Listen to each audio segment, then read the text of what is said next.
You are now tuned in to the Nancy Ruffin Show. Welcome back to another episode of the Nancy Ruffin Show. It is your girl, Nancy Ruffin, and this is the podcast where we discuss all things from God, goals, and growth. And this week, I'm really excited because I am sitting and chatting with playwright and actor A.R. Garcia. He is an incredible artist, and he's also a personal friend. He is someone who I met years ago within, the writers community in New York City. And since then, we have really created and cultivated an incredible friendship. So this week, I sit down with A.R. and we talk about his work as a playwright, as a writer. We talk about creating in the midst of a pandemic. We also discuss parenting. We talk about creating generational wealth as people of color, why it's important to do so. We talk about all of the events that happened in 2020. And we just really get into some really important conversation. And for me, these conversations, especially when they're with friends, are so much more meaningful because it never sounds like it's an interview. What it sounds like is just a conversation between old friends who have reconnected. And that was exactly what A.R. and I did. In fact, our conversation lasted for 2 hours. And for that reason, I've decided to split the interview up into 2 parts. So you will listen to part 1 today, and then next week, part 2 will air. So if you're not already subscribed to this show, shame on you. But this is your opportunity to go and subscribe so that you won't miss next week's episode when it drops. So with no further ado, when we come back, we're going to get right into the conversation with A.R. Ever since I started using Anchor to record my podcast, the entire process has been seamless. Anchor has everything that I need to record and edit my podcast directly from my phone or my computer. Additionally, Anchor goes one step further and distributes my podcast for me without me having to do anything so that it can be heard on Spotify, Apple iTunes, iHeartRadio, and the many other streaming platforms that are out there. And the best part about the entire thing is that every single time someone listens to my podcast, cha-ching, I make money. Yes, honey. I get to monetize my podcast with no minimum listenership or no minimum downloads. So if you've been considering starting your own podcast, everything you need to make a podcast is on Anchor. So make sure you head on over, download the free Anchor app, or go to anchor.fm to get started.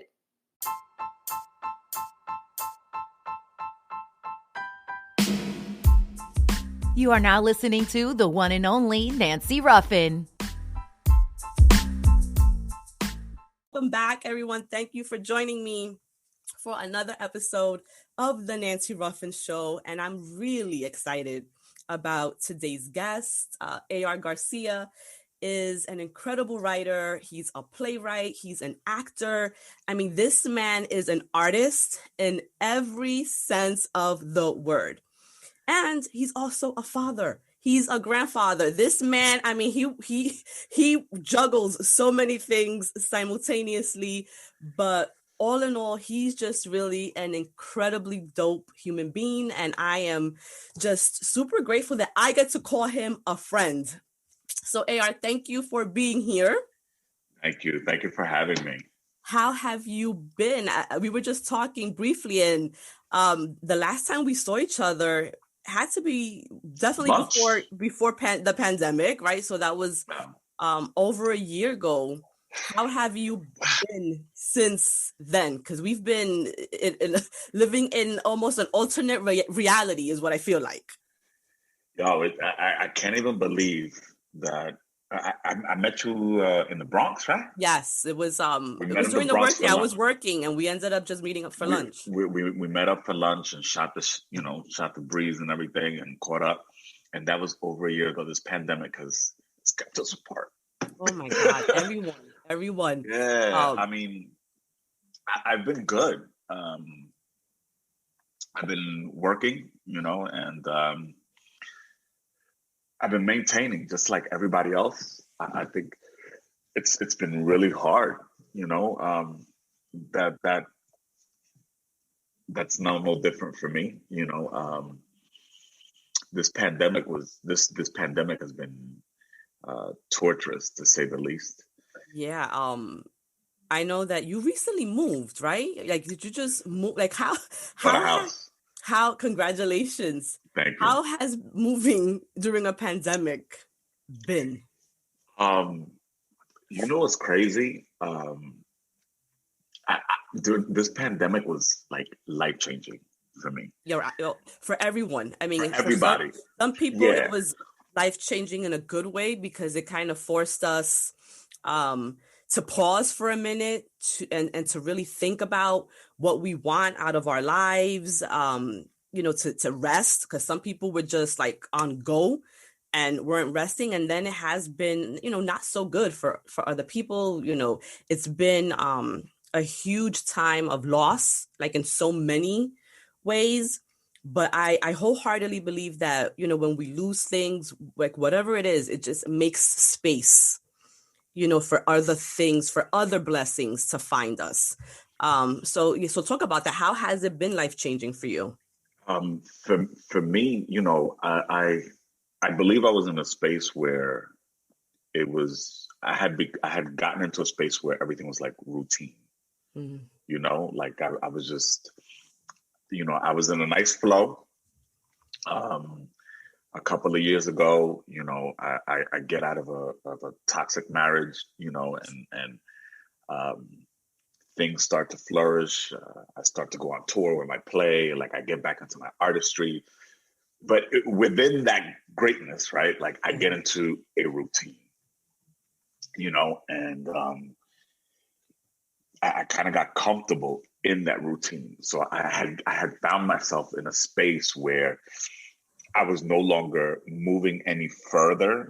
I wasn't moving backwards, but I wasn't moving any further. I wasn't evolving. I wasn't changing, and primarily because I was doing the same things. I was living out my dream, but with the same kind of model that I had in the past, right? Yeah. And although some of those techniques, some of those habits, the good ones, right? Although they work, but sometimes they don't work for whatever next level in your life is going to be. Yes. And so I found myself still excelling, but with old habits. With old right? habits, yeah. And I had shed like a lot of toxic habits and a lot of, but as far as business was concerned and as far as how I wanted things to move, I found myself in the same space. And then the pandemic hit. And we had talked, and I was like, yo, I'm trying to do this, I'm trying to do that, but I feel like I can't get, here. And it's funny because the first thing that we do when we feel like we're stuck and we feel like we want to get to another level is instead of looking inward, we look outward. Yes. And I even talked to you. I was like, look, I need help in this. I need help in that. Do you think you can, right? Like, cause we're friends. So if you need something, you can come to me, I got you, and vice versa. So I was like, yo, I think I need help in this, then the third, without saying, no, what is it that you need to do? Yes. In order to shift, right? So this pandemic hit and I found myself depressed in the first 2 months. I think that was true for everybody because everybody, right? Like I wasn't the only one. It shocked us. We are not, listen, there's one thing of being a person, that likes to be home and you choose to be home, right? Versus you have to, because your survival, your health, the health of your loved one, it was at that point, because we didn't know anything about COVID. We're operating initially out of this sense of fear, because it's always when you don't know, you're afraid. So it's like, well, I'm staying in and I'm not going out. And the depression does hit. So you were depressed those first 2 months. I was out of it. And here's what I realized, right? I realized that the pandemic shone the light on a lot of liars. Right? Yes. Because there's a lot of... Can I curse? Because I'm like... No, you can curse. Be yourself. First, I mean, listen, it ain't like this is going to show up on like network, on Channel 7. It's been a long time, and I respect it. So I was like, hold up, I don't remember if I can curse on the show. And I felt like a lot of motherfuckers have been lying, right? So a lot of motherfuckers are like, I love to be home. I love to be home. I love to be home. And then all of a sudden, everybody's going crazy. Right. I found myself at home in my beautiful apartment, chilling. Me being stuck in my house wasn't depressing, right? Like that was when I say the only reason you see me out here is because I've been networking. Right. It has to do with my artistry, not because I'm like an introvert. I'm an extrovert, but I like to be home. You like to be home. The writer in me likes to be home. So that wasn't my problem.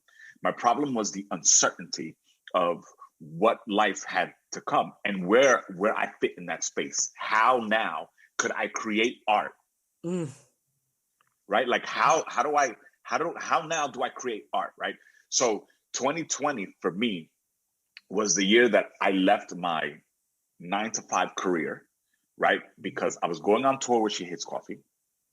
We had about 3 cities that we were working on, that we were setting up. I remember. Mm-hmm. I had 5 cities on lock. I was bringing back The Broken Bachelor. I had 5 cities on lock already. Listen, I just have to say that is probably one of my favorite plays of yours. Thank you. And I don't know, I mean, definitely the story I love, but I think the fact that you are the actor in it, and so you bring a different element, one, because they're your words, you wrote them, and the level of emotion that goes behind every scene. Like, I loved it. I remember, I went to see you, I think, Puerto Rican Traveling Theater. And I laughed, I cried. It like you took the audience through such a different range of emotions, and it was so relatable and honest.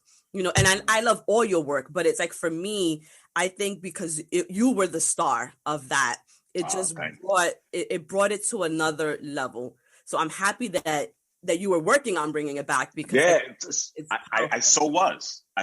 And what nailed it for me was that last year for my birthday, well, not this past birthday because it was during the pandemic, but the one before that, in 2019, I did The Broken Bachelor for my birthday after haven't had done it in years.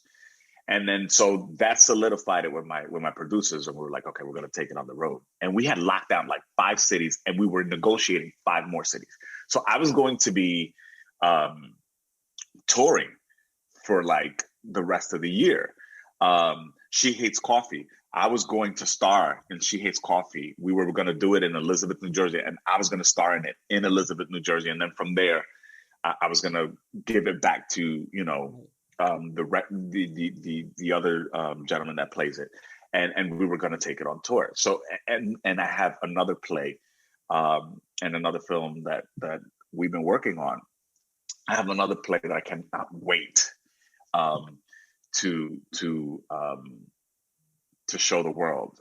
It is my first Spanish and bilingual, like really strong. It's like 70% in Spanish. And it's called the, I can't do that. No, you know what? It's you. So I'm going to say it. The play's called The Secret is in the Scenes. I love that title. Yeah, the secret's in the seam. And and I have a powerhouse cast that is going to be in it. Anyway, so I had all of these things, and I'm sitting in my apartment drinking like crazy, like everybody else, right? Right. You know, a bottle of whiskey a day, not knowing like what are we gonna do, Right. you know? Um, about 2 months in, my grandson saves my life. Mm. He's such a cutie. And I love Yes. how much, I love that the way that you share your life, because you're so honest. And I think it's who you are because you do it in your art and in your writing, but it's how you live your life. And you allow us to see all of these different aspects of your life. And I can see just from what you share how he has changed your life. He Yeah. stirs up this joy in you. So Yeah, man. I was just I'm riding away, and then his mother um says to me, you know, my son was still working, and his mother says, I have to go back to work. And my mom can't take care of him. And I was like, yeah, you know, I'll take care of him. I'm like, what else am I doing? I'm home all day. So she's dropping him off like every day at 6 in the morning. And now, Nancy, I find myself taking care of this baby from what an 6. amazing grandpa you are. I can't even imagine dropping my kids now as big as they are like to my father. He doesn't Yeah, even know what the hell to do. from 6 in the morning to 6 at night, right? So then I realized that I can't drink because the next day I got to take care of this little guy. Like he comes in, and then he's in my bed, and he wants to talk, he wants to play. He is not beat. So he, you know, and then he's there every day. So I'm like, yo, I can't drink. I find myself like, I start working out. And I get like a 6-pack in my 40s, you know, like I'm on top of the world, you know, and I'm taking care of this baby. And you know, he just changes my whole perception on life again. And he just brings this joy and this energy.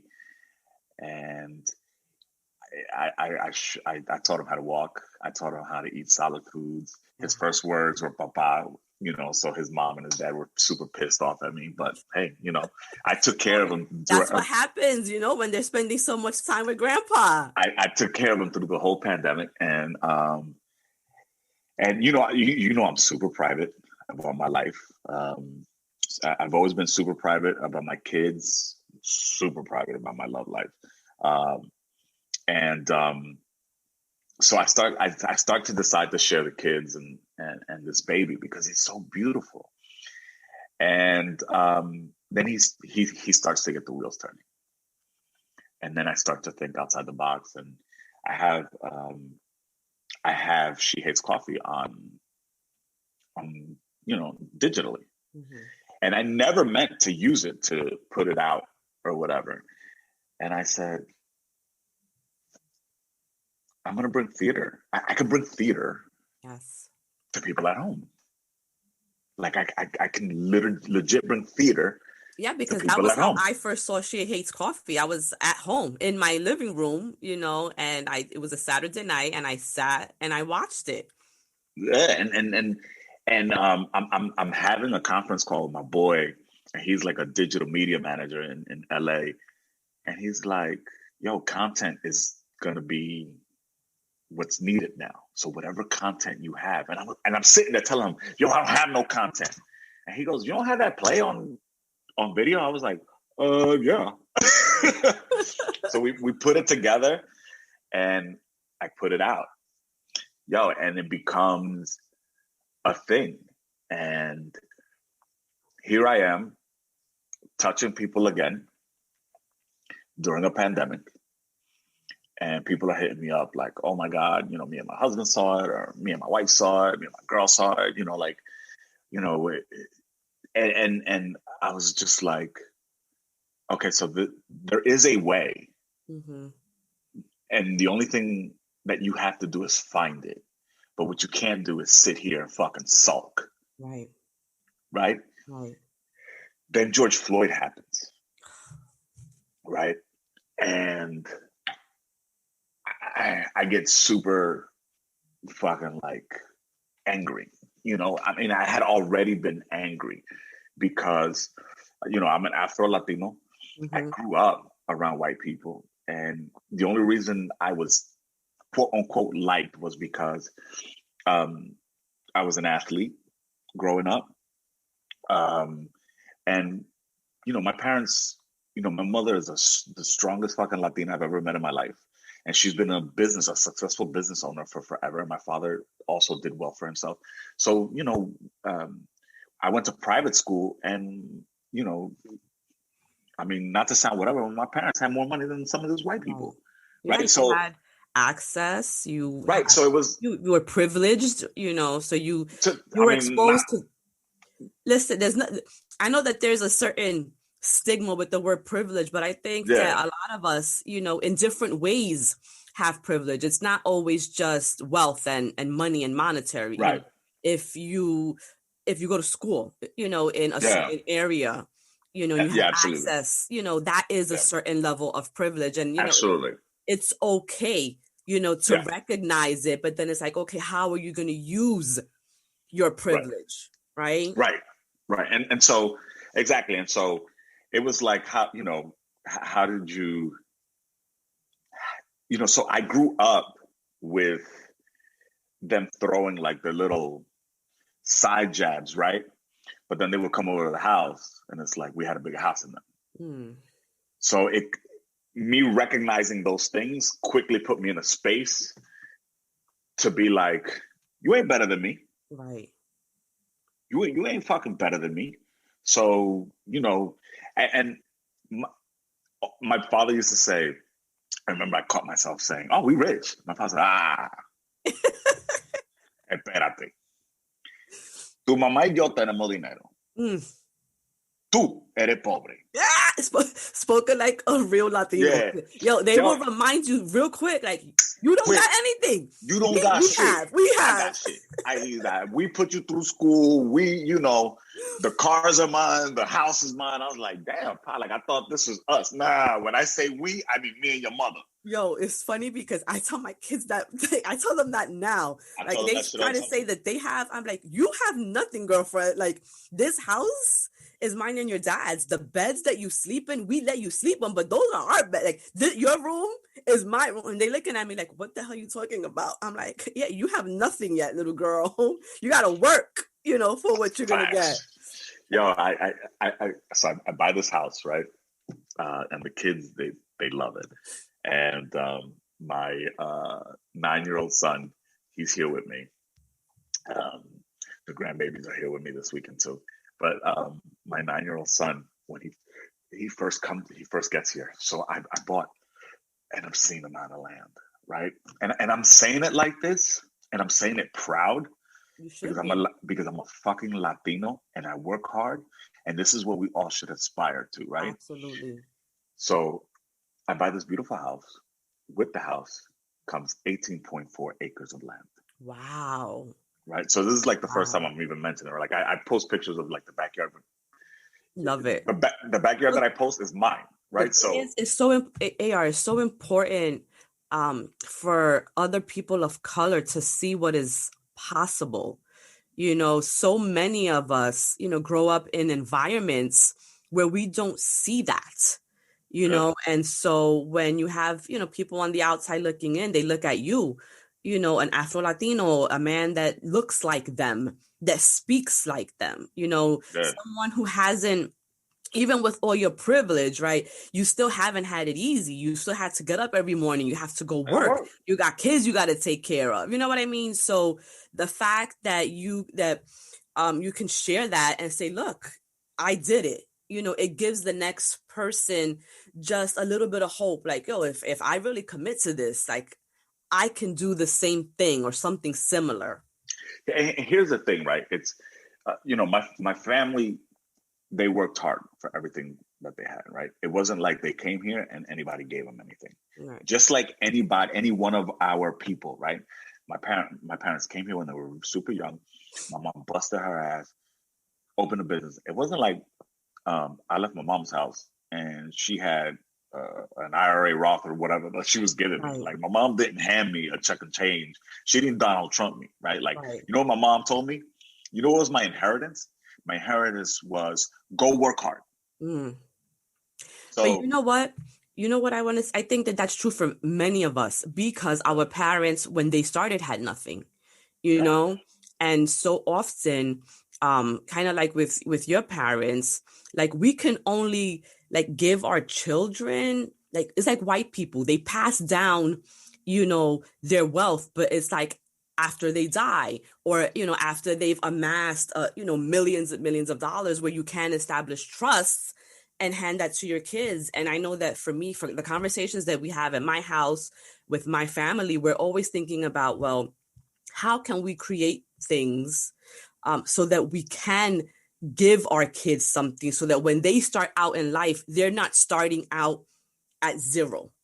Like when I started out, when I left my parents' house, I was already in debt because I had to take loans out to go to school, and I think that it's so true for a lot of us in our community that we start out in life with debt.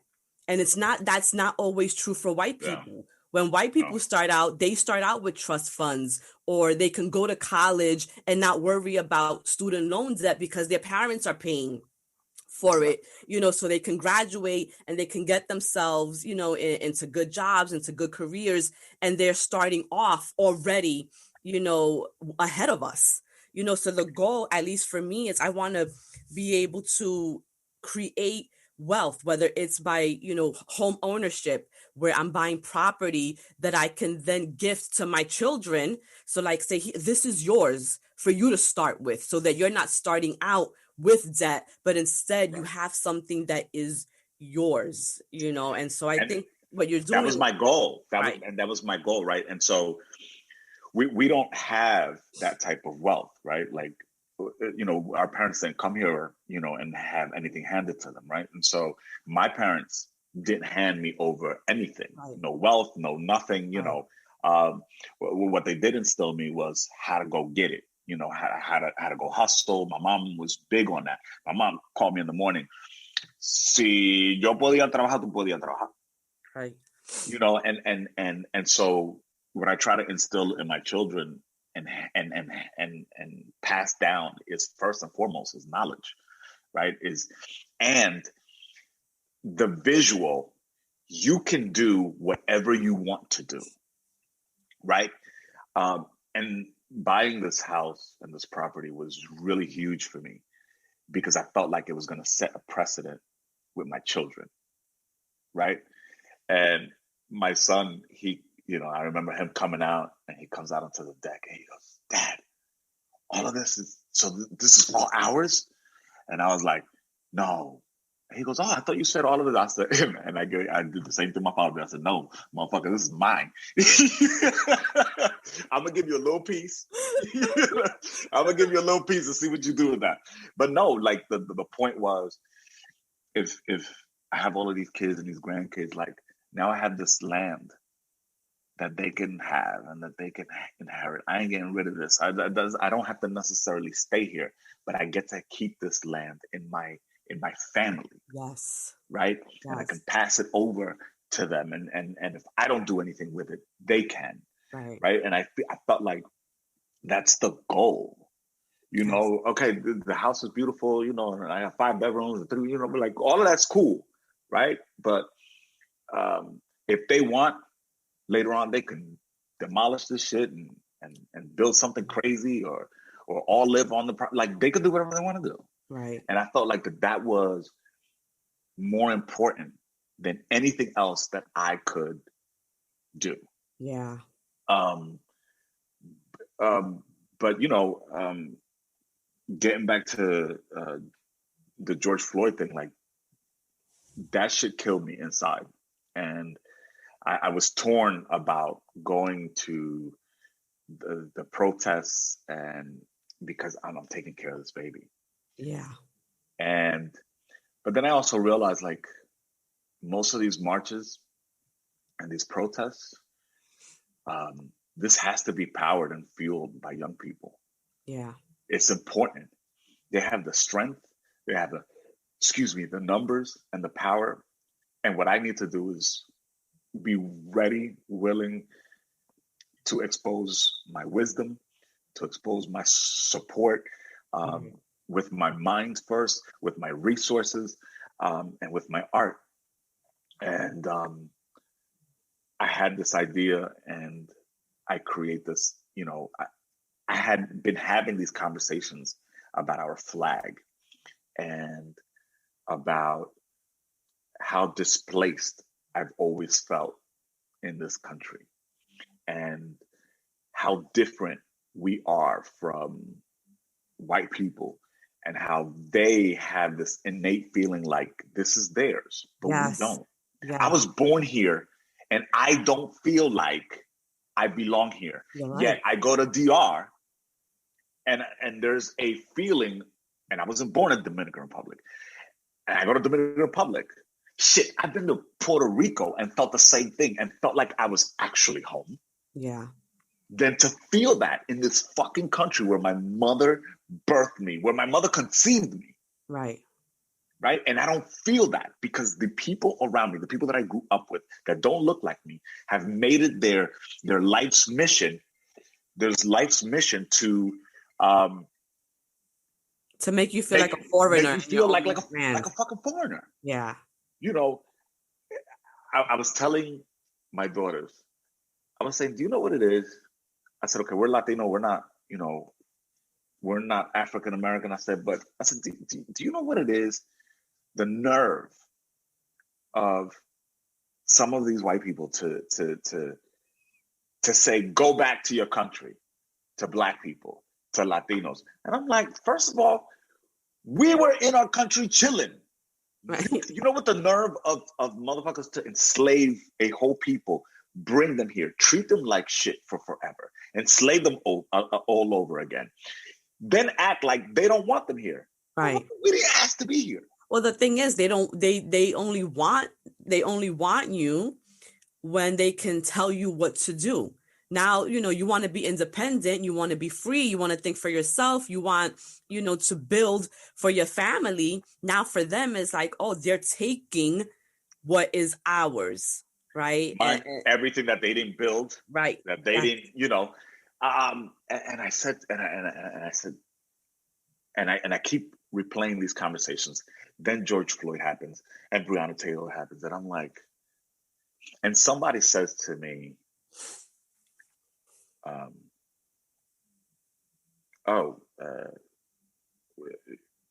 something about the American flag.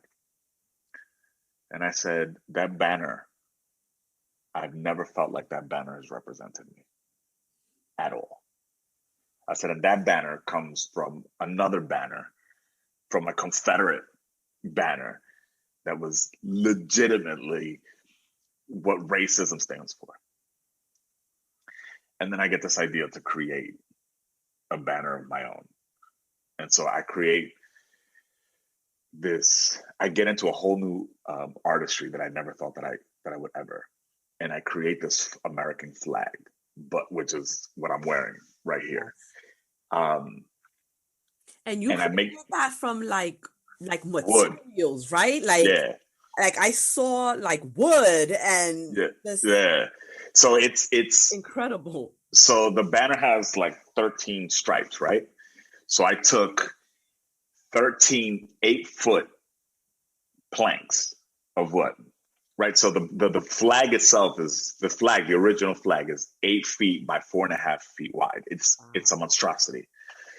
And I build the flag, and on it I put what it says in the Constitution, how all men are created equal, but it doesn't say that, it says how all white men are created, equal, endowed by their white Jesus. And then on this side has the poem of the Statue of Liberty, where it says, bring me your tired, bring me your whatever. And then right under it, it says, keep out Mexicans, right? Because they're trying to build a wall.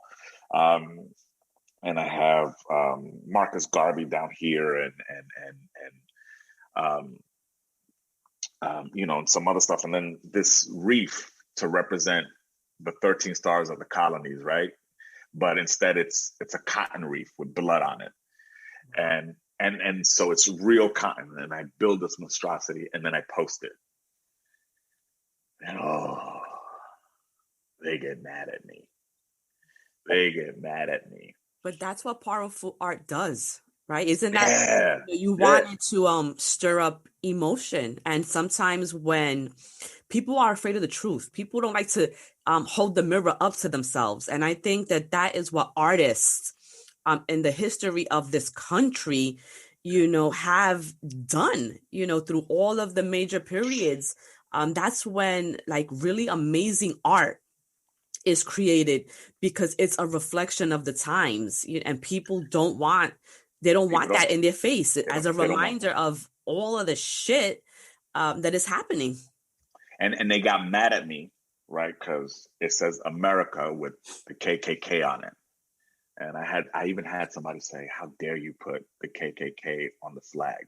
I said, "Well, how dare white people have KKK in America?" Right. Like, I'm just putting up your mirror, right? Right. You didn't create it. You're not the leader of the KKK. It's a part of our history. This is a part of American history. Right. Like people, and it's great because I love to see this, right? Like people say, "Oh, Black History Month," is not a thing for me. Because I feel like, you just like Latino History Month. Like I'm glad we have those things, right? Because we should be recognized. But it's like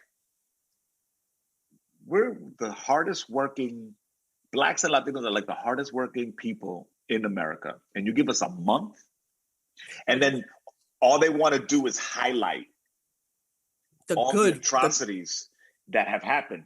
Like slavery, and that's Black. No, that's not Black history. That's white history. Right. That's American history, right? Like, you want to put, for the month of, what is it, September through October, for that month, you want to. We don't even get like the straight month, right? We get like a break, half of September, half of October. like we're our own like astrology sign, right? Like, right. And it's bullshit. Like, I'm not saying don't celebrate it. I'm saying it's bullshit what they're doing. Right, because the thing is, when they do that, AR, the perception that it gives is that our contributions, only happened like as a small portion of the history of this country, where in fact we are just as integral to the development of this country as white people. Like we shouldn't just get these months to recognize us when we are a part of the entire history of the country. More. Right. We're more integral. Listen, if every Black and Latino worker said, "We taking the day off," this country would not function. You're absolutely right. If during Latino Heritage Month, every Latino in this country, everyone from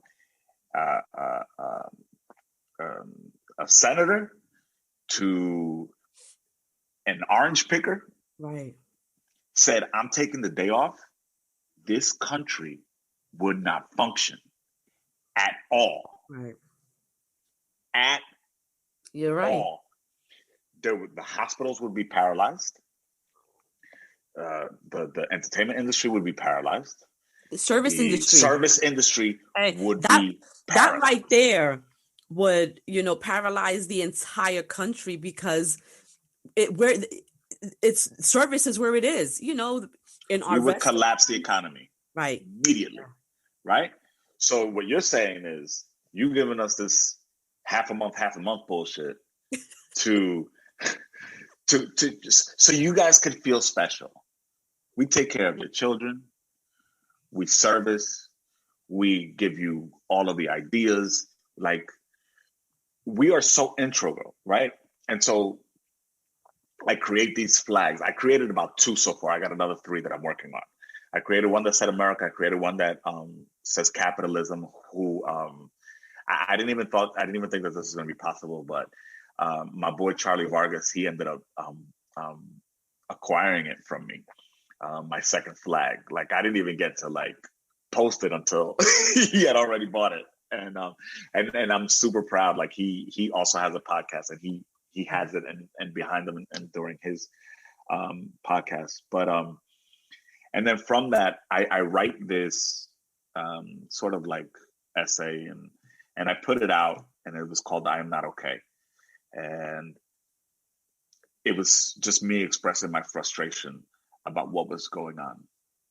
I turned that, and people start hitting me up about these short film and these play submissions. Oh, you should get into these competitions. So I write it as a play, and I turn that essay into a play, and then I submit it into this play competition. And then I see the short film competition. I've never run a short film competition. So I take the same play and I convert it into a screenplay, and I enter it into a short film competition. I ain't win either of them. And then I said to myself, I find myself bummed again, right? And I said to myself, Nancy, motherfucker, what is you bummed about? Right. You produced your own shit. Why did you even put your shit in somebody else's hands? Right. So I did what I know how to do best. I called up my team. I said, man, fuck these, play submissions and short film fucking festivals. I said, we're gonna do this ourselves, right?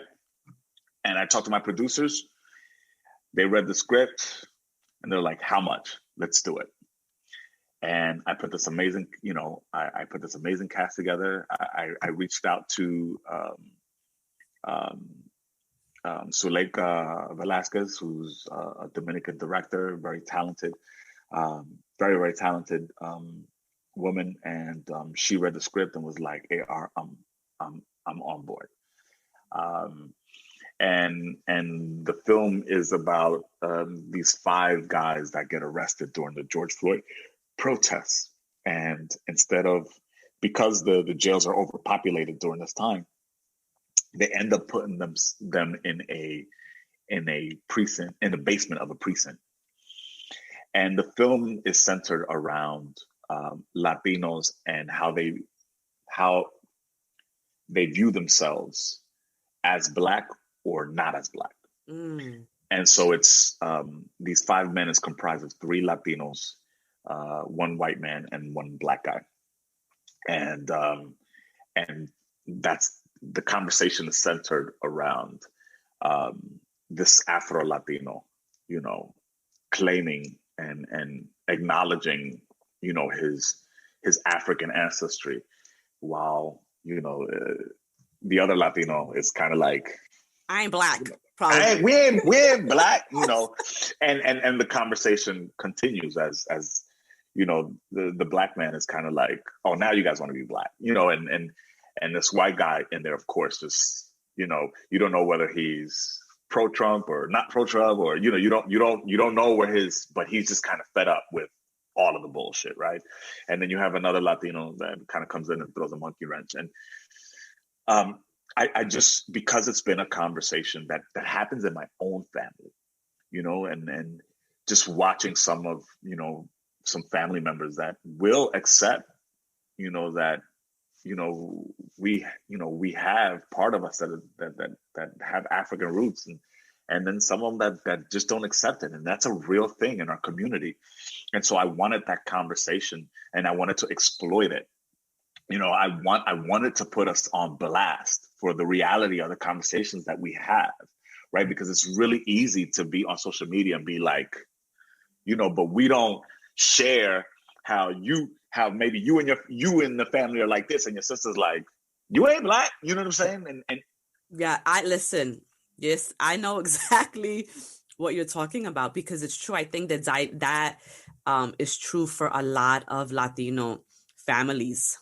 There's always, I always say, there's always like a woke one, and then there's always like somebody's like, well, you ain't Black, because the conversations, not the conversations, but the education never really happened, and especially when you're thinking, kind of going back to what you were saying, being born in this country, attending the schools that we attend, history is never honest. The way that they teach history is never honest, so we're fed this watered down version of history. And then there's always like a group who kind of just goes with the flow. They learn what they learn and they internalize it and they believe it and they grow up to not question anything. It's just what they've been taught.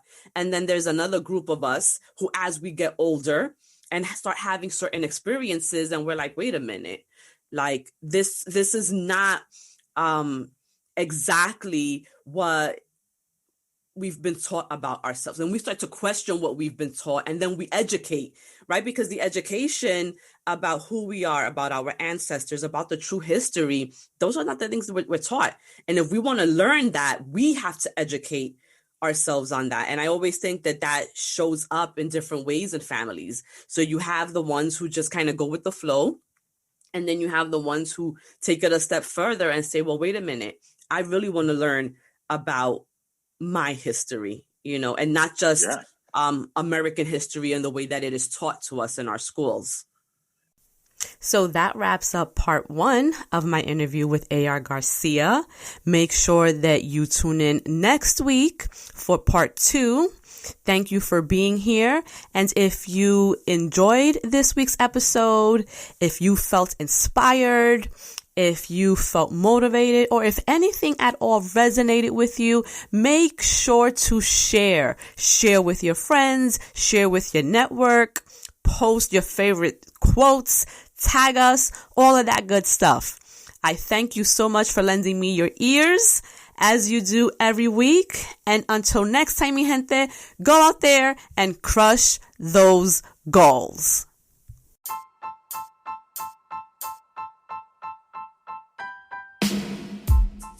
Thank you for listening to The Nancy Ruffin Show.